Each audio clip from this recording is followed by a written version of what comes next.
The 6 days of creation, a spiritual and symbolic perspective. The story of the 6 days of creation has long captivated the religious imagination.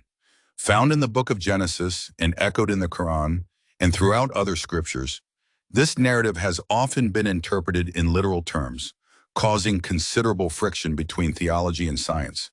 But when examined through the lens of spiritual symbolism, a deeper harmony emerges, one that reveals the progressive unfolding of divine guidance throughout human history. The symbolic meaning of days. In scriptural language, the term day is not restricted to a 24-hour cycle.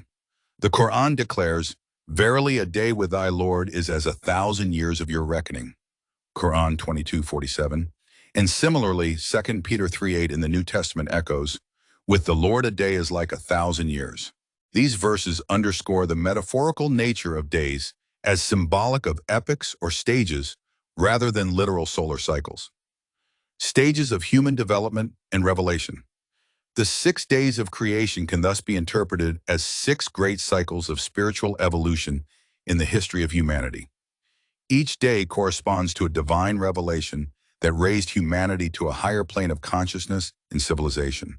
From the earliest spiritual intuitions in the tribal societies to the moral codes of Moses, the compassion of Christ, the justice of Muhammad, the mystic fire of the Bab, and the unity proclaimed by Baha'u'llah. Each day brought a new light. Crucially, Adam's appearance signifies a critical juncture in this continuum. Contrary to some interpretations that associate Adam merely with the birth of consciousness, Adam represents the dawn of humanity's ability to record revelation through speech and writing, and thus preserve and transmit divine knowledge across generations. This was not simply a step in evolution, but a cultural quantum leap that inaugurated a new kind of history, sacred history. Scriptural testimony to progressive revelation. Jesus affirmed the progressive nature of revelation when he said, "I have yet many things to say unto you, but ye cannot bear them now. Howbeit when he, the Spirit of truth, is come, he will guide you into all truth." John 16:12-13. Similarly, the Old Testament declares, "The path of the righteous is like the morning sun, shining ever brighter till the full light of day." Proverbs 4:18. The Quran, too, testifies to progressive revelation. "We sent aforetime our messengers with clear signs and sent down with them the book and the balance." Quran 57:25. "And to every people we sent a messenger." Quran 16:36. These sacred utterances point to a divine plan unfolding over time through successive manifestations of God.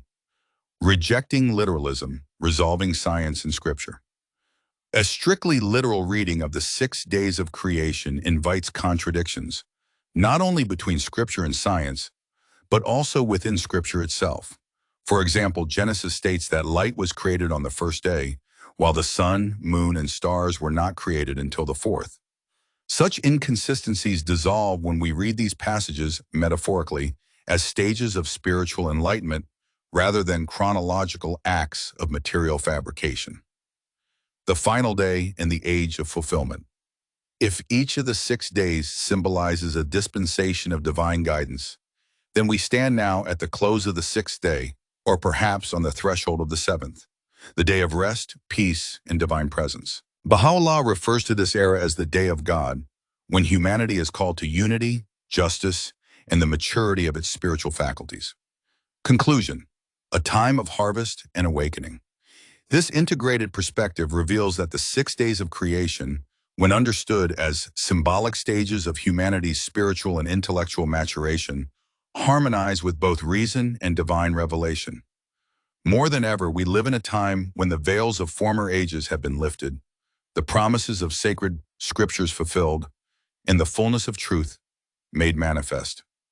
To behold this culmination and yet turn away, content with mere material comfort while neglecting the immortal life of the Spirit, would be a profound loss. For ours is the generation destined to reap the harvest of all past dispensations, to taste the fruits sown through centuries of divine education, and to arise with awakened hearts to the call of the ever-living God.